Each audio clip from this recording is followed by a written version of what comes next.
Jai Hind everyone, myself Dr. Sharma from AKGEC Engineering College. The topic which I have started in my previous lecture, the topic is superconductivity. And under superconductivity, I have already discussed about the basic concepts which are involved in deciding the state of material. So, I have already discussed about the concept of critical temperature, that is TC. So, we have discussed in our last lecture that there are certain metals, ceramics or alloys which shows this phenomena of zero resistivity or infinitely high conductivity at a very low temperature. And I have already discussed that this particular phenomena was discovered by Kamerlingh Onnes, who was a Dutch physician in 1911, and for this discovery he got Nobel Prize in Physics in 1913. So, this particular phenomena was first time observed for mercury, and it was observed that there is a temperature which is known as transition or critical temperature for these materials, below which the material will be in a new state, that is your superconducting state. And in superconducting state, they are going to show zero resistivity. So that is the main, or you can say, the universal property of superconductor. Whenever I am saying that we have a superconductor, then it should be obvious in our mind that if we have a superconductor, then that will show its superconductivity only at a very low temperature. And that temperature below which the material will be in superconducting state, that temperature is known as critical temperature. I just want to correct this, that now we have some superconductors which can show superconductivity even at higher temperature, but that is a different class of superconductors which is known as high temperature superconductors. But normally in most of the cases, this superconductivity is observed at low temperatures. So, below critical temperature, the material, if it is superconductor, then it will show zero resistivity. So, I can say the first universal property, or you can say the electrical property of superconductor is that a superconductor will show zero resistivity below critical temperature. In addition to that, in other words, you can also say that a superconductor below critical temperature, that will give us infinitely high conductivity. That is the reason they are known as superconductors.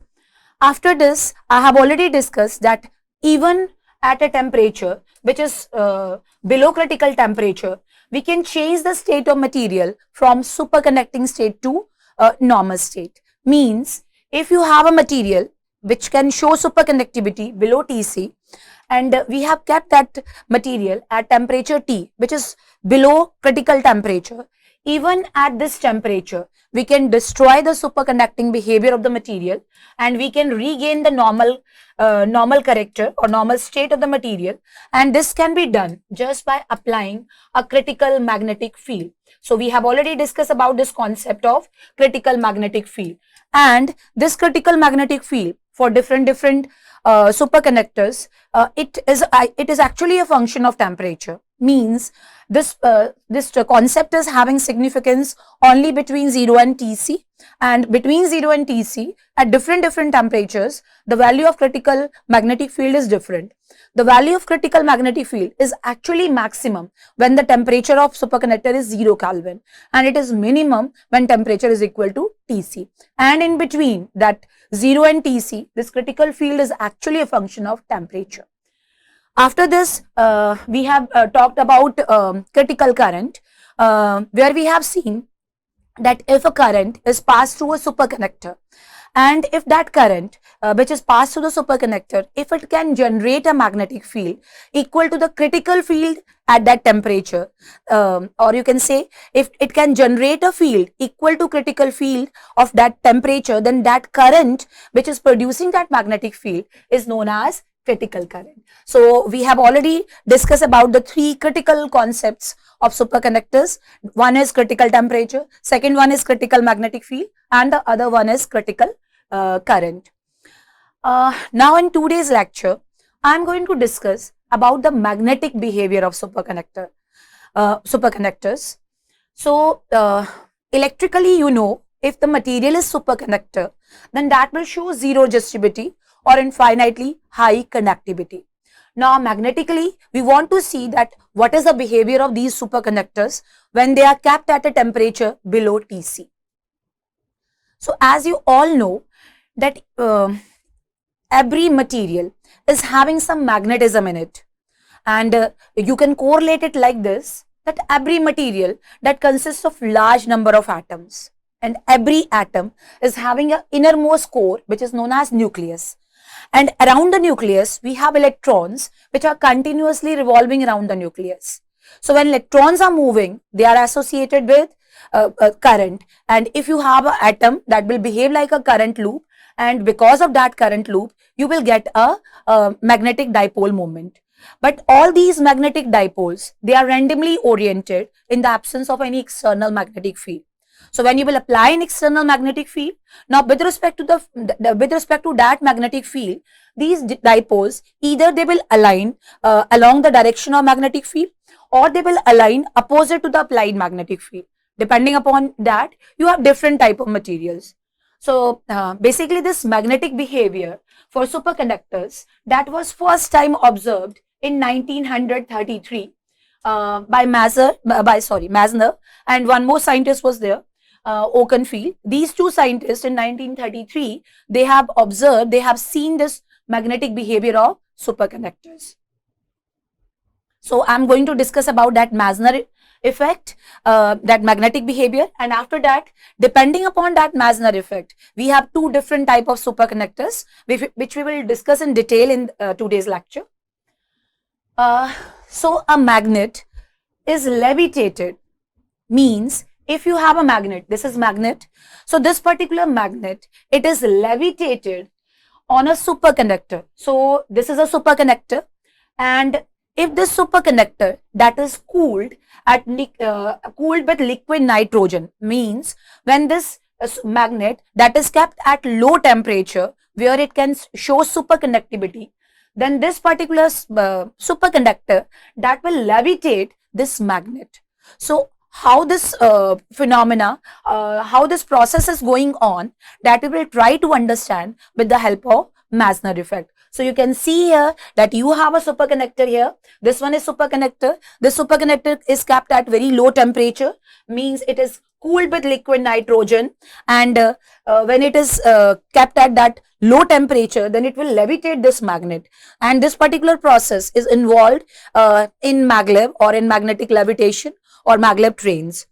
So now we will discuss about this magnetic behavior of superconductors. So this particular diagram completely justify or completely gives the magnetic behavior of superconductors. So this magnetic behavior that was given by Meissner and Oakenfield in 1933, as I have already mentioned. So what we have here, we have a superconducting material. But you know, a superconductor that will show superconductivity only if T is less than Tc. So initially, what I am taking here, I am taking the case of a superconductor which has the potential to show superconductivity, but T is greater than Tc. If T is greater than Tc, as you can see here, if that superconductor at this temperature, which is above critical temperature, means material is in normal conducting state, now a magnetic field that is applied over that superconductor. So what you have, again I am repeating, you have a superconductor. That superconductor is kept at temperature T, which is well above the critical temperature, means the material is in normal state. Now we are applying an external magnetic field over that superconductor. So when the material is in normal conducting state, and normal conducting state means in terms of temperature T is greater than Tc, and we are applying an external magnetic field, then this type of behavior was observed, that the magnetic flux lines will penetrate the material. Those magnetic flux lines will pass through the material. So this is the behavior of a superconductor when the temperature is greater than Tc, means when the material is in normal conducting state, you will see this type of behavior. Now what is done, this superconductor, that is now its temperature is lowered. So when the temperature of this superconductor is reduced, and as soon as we are achieving this condition, the condition is Now the temperature of this material is below its critical temperature. And as we have already seen that critical temperature or this transition temperature is the temperature below which the material is in superconducting state. So as soon as I'm saying that T is less than Tc, so now your material is in superconducting state. So when this superconductor is cooled in the presence of that external magnetic field, then it was observed that as soon as the temperature is less than Tc, this superconductor that will exclude the magnetic flux lines. Means initially when the material was in normal conducting state, these magnetic flux lines will penetrating the material. But as soon as it is going into superconducting state, now it will expel the magnetic flux lines. And you already know from your previous classes that only a diamagnetic material that can show this type of behavior. Means if you have a diamagnetic material, then in external magnetic field, that diamagnetic material that will always expel the magnetic flux lines, that will always repel the magnetic flux lines. So superconductor is also showing this type of behavior. It means as soon as this material, this superconductor is going into superconducting state in the presence of external magnetic field, this you have to remember, that superconductor will show its superconductivity, that superconductor will show its magnetic behavior only in the presence of this external magnetic field. If there is no magnetic field, you cannot see its magnetic character or its magnetic behavior. So when a superconductor is kept at a temperature below critical temperature, then it is going to exclude magnetic flux lines. This is our Meissner effect. It means below critical temperature, in the presence of external magnetic field, our superconductor is actually a diamagnetic material. And mathematically, in the next slide, I am going to prove that a superconductor below critical temperature is not only a diamagnetic material, but it is a perfect diamagnetic material. So now we have two universal properties for superconductors. One, which is zero resistivity, or you can say that gives the electrical character of superconductors. Means below Tc, a material is having zero resistivity or infinitely high conductivity. And below critical temperature, in the presence of external magnetic field, our superconductors are actually perfect diamagnetic materials. So this is our Meissner effect. So as I have already mentioned, Meissner effect can be concluded like this.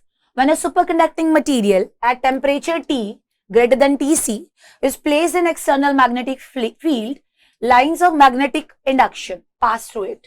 So you have seen there that when the temperature is greater than Tc, then magnetic flux lines will penetrate the material. But when it is cooled below critical temperature, means as soon as it will move from normal state to superconducting state, then these magnetic flux lines are pushed out of the superconducting body or superconducting material. So this is the magnetic character. So inside the superconducting the superconductor below critical temperature, this magnetic flux is equal to 0, and this particular behavior is observed only when temperature of the material is less than critical temperature, right? So this is our Meissner effect, and this Meissner effect is going to decide the magnetic character or magnetic behavior of superconductors. So now we will see that through this mathematical expression that our superconductor below Tc are actually perfect diamagnetic materials. So we can see it like this. Your superconductor, when it is cooled in the presence of external magnetic field, then below Tc, when T is less than Tc, the material will expel the magnetic flux lines. Means that capital V is equal to 0. And we know this capital V is actually mu naught times H plus I, where I is the intensity of magnetization, and all other terms, that capital V is magnetic flux density and H is a magnetic field here. Since below critical temperature within the superconducting material, this magnetic flux density is 0. It means this entire term is equal to 0 below critical temperature. So when it is 0, you can see here that mu naught H plus I is 0. So mu naught, that is a constant, it can't be 0. So the remaining term, the term in the bracket, that should be equal to 0, only then the product will be 0. So the conclusion is this I plus H, that is equal to 0. So from here you can see that I is equal to minus H. So I by H is minus 1. And we know this ratio of intensity of magnetization to the magnetic field, that is known as magnetic susceptibility. So the magnetic susceptibility of a superconductor below critical temperature in the presence of external magnetic field is actually minus 1. And we know only a diamagnetic material that shows negative susceptibility. And since it is minus 1, so our superconductor is actually a perfect diamagnetic material below critical temperature. So now we have two essential properties of superconductor. Superconductor means, why I'm saying essential? Because if the material is superconductor, then it is definite, it is 100% sure that below critical temperature, it is having zero resistivity. And if it is superconductor, then in the presence of external magnetic field below critical temperature, it will be perfect diamagnetic material. So that is the reason I'm saying that these two properties are essential properties of superconductors. So, perfect diamagnetism and zero resistivity. These are two essential properties of superconductors. And we have also seen here that susceptibility of a superconductor is minus 1. One more conclusion can be drawn from here. We know that this relative permeability and susceptibility, they are related to each other by this relationship. Mu R is 1 plus magnetic susceptibility. Since we know for our superconductors, for our perfect diamagnetic superconductors, this susceptibility is having minus 1 value. So obviously, the relative permeability of a superconductor, that is equal to 0. So that is another conclusion which can be drawn from this Meissner effect for our superconducting materials, right? Now there is one important fact related to superconductors. As we have already seen, that if we have a superconductor, then below Tc, its resistivity is 0. And if we have a superconductor and if it is kept in external magnetic field and after this the temperature is reduced, then it will expel the magnetic flux lines. Means we have zero resistivity for our superconductors and we also have perfect diamagnetic behavior. But these two, they are essential properties of superconductors but totally independent of each other.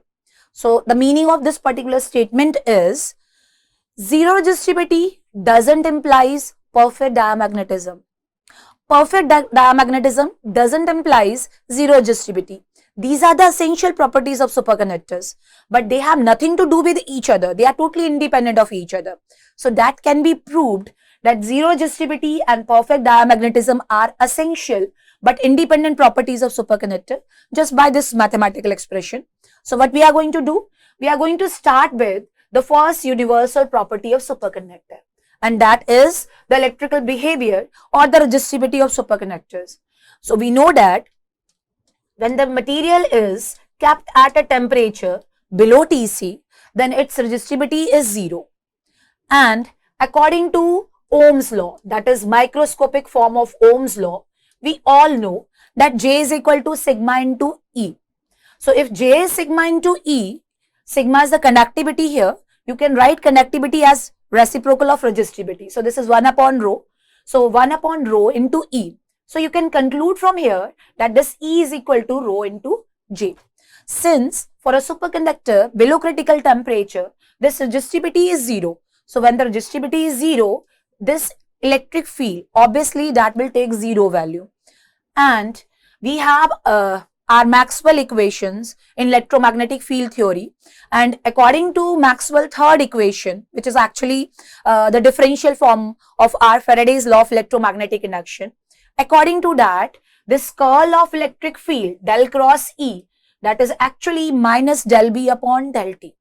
So according to zero resistivity, according to first universal property of superconductor, this E is 0. Once this E is 0, this entire factor will take 0 value. So del B upon del T, that will be 0. And if this is 0, then magnetic flux density, that is equal to constant. Means this magnetic flux for the superconductor, that is not going to change even below critical temperature. But according to that Meissner effect, you know that magnetic flux is affected by the temperature. It will change when the material is moving from a normal conducting state to superconducting state. So it can't be constant. Means zero resistivity doesn't implies perfect diamagnetism. So we can conclude from here that zero resistivity, which is the first universal property of superconductor, and perfect diamagnetism, these are two essential but independent properties of superconductors, right? So this is about our Meissner effect. Now these superconductors, this particular class, this particular family of superconductors, just give me 1 minute. So this is the conclusion about that zero resistivity and perfect diamagnetism are essential but independent properties of superconductor. So a quick recap of superconductivity up to now. Superconductivity, that is having two key features. One is they are having zero resistance or zero resistivity, that is the first property.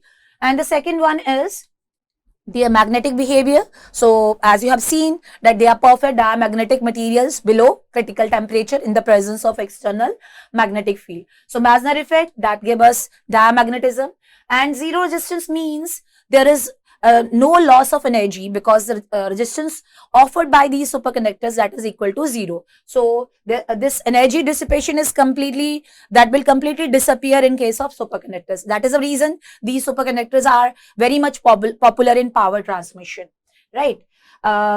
These superconductors, they are going to generate supercurrent, and superconductors, their superconductivity can be destroyed even at a temperature less than Tc just by applying critical magnetic field. And you also know that if the temperature is increased beyond critical temperature, automatically the material will change into the normal conducting state. So these are the key features related to our superconductors. Now next, in the next topic, I am going to discuss the classification of superconductors. So basically, the response of superconductors to the applied external magnetic field, that particular response of superconductors is the base of this classification. So superconductors are normally classified in two groups. The first one is known as type 1 superconductors, and the second class of these superconductors are type 2 superconductors. And basically the classification is purely based upon the magnetic response of superconductors. So when I'm saying magnetic response, in that case I'm referring Meissner effect there. So depending upon Meissner effect, we can classify our superconductors as type 1, which are also known as soft superconductors, and the second type is type 2 superconductors, which are also known as hard superconductors. So why I mentioned soft and hard superconductors, that I will discuss now. So superconductors, depending upon their magnetic response, or you can say depending upon Meissner effect, you have two types of superconductors. The first one is type 1, and these type 1 superconductors, basically they are soft superconductors. And type 2 superconductors, these are also known as hard superconductors. So first I will discuss a few points related to type 1 superconductors. Basically type 1 superconductors are those superconducting materials in which superconductivity that can be easily destroyed and you can regain the normal conducting behavior if you will apply a very small amount of critical field. So in other words, I can say a very small amount of critical field is required by type 1 superconductors to convert those materials from superconductors to normal conductors. So easily their superconductivity can be destroyed. A very small amount of magnetic field is required to destroy their superconductivity. Softly, they can move from superconducting state to normal state. That is the reason these type 1 superconductors are actually soft superconductors. And another reason that why these superconductors are type 1 superconductors. So basically type 1 superconductors are those superconductors which will completely follow Meissner effect. Means below critical temperature, in the presence of external magnetic field, they are perfect diamagnetic materials, and above critical temperature, they are behaving like normal materials. So they are going to completely follow the magnetic behavior or that Meissner effect. So that is the reason they are termed as type 1 superconductors. So they completely obey Meissner effect, and the example of type 1 superconductors are zinc, aluminium. So basically in type 1 superconductors, we have pure metals, because in pure metals easily the state can be converted from superconducting state to normal state just by applying a small amount of magnetic field. So that is a basic idea about type 1 superconductors. So what I have mentioned here, I have mentioned that depending upon the magnetic response of superconductors, we have two types of superconductors. The first one is type 1 and the second one is type 2. Type 1 are soft, whereas type 2 are hard superconductors. Type 1 are soft superconductors because they require a very small amount of magnetic field to change the state from superconducting to normal state. Type 1 completely are going to completely follow Meissner effect. Now the next one, type 2 superconductors. As I've already mentioned that type 2 conductors are also hard superconductors. So up to now from the discussion of type 1 superconductors, I hope this is clear that why I'm saying that type 2 are hard superconductors, because relatively or you can say when you are comparing type 1 with type 2, then in case of type 2, we require a large amount of magnetic field to change the state of material from superconducting to normal conducting state. Means there is no sudden or abrupt change in the state of material of type 2 superconducting materials from superconducting state to normal state. There is a gradual transition for these type 2 superconductors, means they are not going to softly move from superconducting state to normal state. There is a slow or a gradual transition from superconducting state to normal state. That is the reason they are known as hard superconductors, because up to a high value of magnetic field, they can retain their superconducting behavior. So that's why they are known as hard superconductors.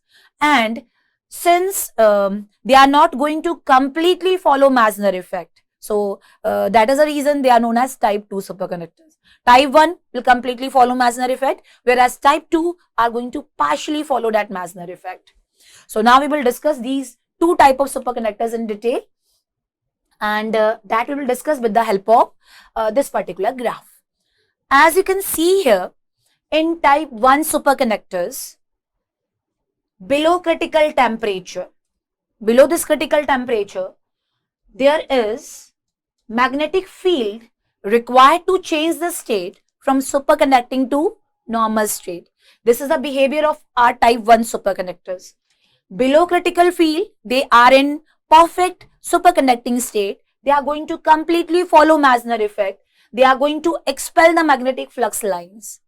But above HC, above the critical field, as soon as that critical field is reached, they will convert from superconducting state to normal state. Means there is an abrupt change from superconducting state to normal state. And when they are in normal state, in normal state, they are going to allow the magnetic flux lines. So this is the behavior of our type 1 superconductors. There is one critical magnetic field at which the transition will take place from superconducting state to normal state.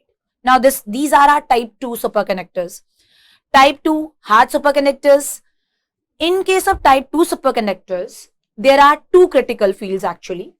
This is a lower critical field and this one is upper critical field. So in hard or type 2 superconductors, below lower critical magnetic field, below this, the material is in perfect superconducting state, means it is not going to allow any magnetic flux line to pass through it. So it is a perfect superconductor. So its behavior is like this. It will expel the magnetic flux lines. It will be a perfect diamagnetic material. But as soon as the magnetic field is increased beyond HC1, that is beyond that lower critical magnetic field. So at HC1, partial penetration of the superconducting material will start, means a few magnetic flux lines will pass through it, and that partial penetration that will continue up to Hc2, means in this region from Hc1 to Hc2, that is from lower critical field to magnetic upper critical field, our superconductor that is in mixed state. Mixed state means magnetically it is not perfect diamagnetic, because if it will be perfect diamagnetic, then it will completely expel the magnetic flux lines. But as you can see here, some of the magnetic flux lines are passing through the material. So electrically it is superconductor, means but magnetically, since it will permit some magnetic flux lines to pass through it, so it is not a perfect diamagnetic material here. But at Hc2, it will completely move into a new state, that is normal state. So below Hc1, you have complete superconducting state. Above Hc2, you have complete normal state. But in between Hc1 and Hc2, this material is in mixed state. Mixed state means some of the magnetic flux lines will pass through the material. So the transition will start for type 2 superconductors at Hc1, and that transition will continue up to Hc2. Because of this mixed reason, these type 2 or hard superconductors, they are having more industrial applications as compared to type 1 superconductors. So this is the magnetic character of these two type of superconductors. Below critical field, this material is in perfect superconducting state. That soft superconductor, it is having an abrupt or sudden change as soon as H is equal to Hc. Material will move from superconducting state to normal state. So its magnetic behavior will totally change. In case of type 2 superconductors, below Hc1, the material is in perfect superconducting state. Above Hc2, the material is in perfect normal state. But in between, we have a mixed state. So this particular mixed state is also known as vortex state of these type 2 superconductors.